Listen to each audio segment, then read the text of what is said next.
कार्यालयातील अनियमिततेविरोधात मनसे आक्रमक उपजिल्हाधिकारी स्नेहल कणिचे यांना निवेदन।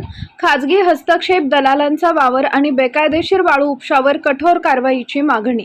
आटपाडी तालुक्यातील तहसील कार्यालयाच्या कामकाजात सुरू असलेल्या कथित अनियमित प्रकारांविरोधात महाराष्ट्र नवनिर्माण सेनेचे शेतकरी सेनेने आक्रमक भूमिका घेतली असून मनसे शेतकरी सेनेचे सांगली जिल्हा उपाध्यक्ष प्रकाश अबासो गायकवाड यांनी उपजिल्हाधिकारी स्नेहल कणिचे यांना निवेदन देत संबंधित प्रकरणांवर कठोर कारवाई करण्याची मागणी केली आहे।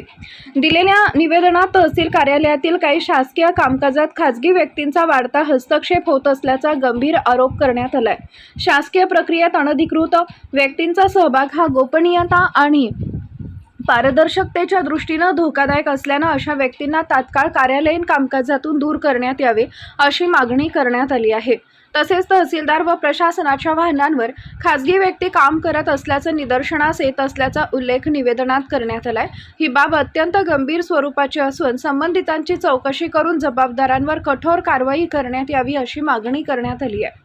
कार्यालय परिसरात दलाल व एजंट यांचा वाढता वावर सामान्य नागरिकांसाठी डोकेदुखी ठरत असल्याचाही आरोप मनसेने केलाय। सर्वसामान्यांची कामं अडवून दलालांमार्फत व्यवहार सुरू असल्याची चर्चा असून प्रशासनाने अशा घटकांवर नियंत्रण ठेवावे अशी मागणी निवेदनातून करण्यात आली आहे।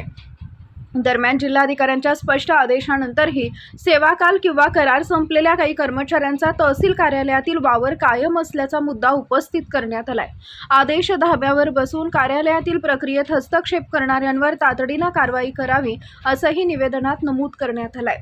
तहसील कार्यालयातील सर्व कर्मचाऱ्यांची गुन्हेगारी पार्श्वभूमी तपासण्यात यावी, तसेच गंभीर गुन्ह्यामध्ये संबंधितांची नावे आढळल्यास प्रशासनाने कठोर पावलं उचलावीत अशी मागणीही करण्यात आली आहे। याचबरोबर आटपाडी तालुक्यात दिवस रात्र जेसीबी आणि ट्रॅक्टरच्या सहाय्याने मोठ्या प्रमाणावर बेकायदेशीर वाळू उपसा सुरू असल्याचा आरोप करत मनसे शेतकरी सेनेने प्रशासनाचे लक्ष वेधलंय। वाळू माफियांवर कठोर नियमावली तयार करून तातडीने दंडात्मक कारवाई करण्यात यावी, अन्यथा आंदोलन तीव्र करण्याचा इशाराही कार्यकर्त्यांकडून दिला जातोय।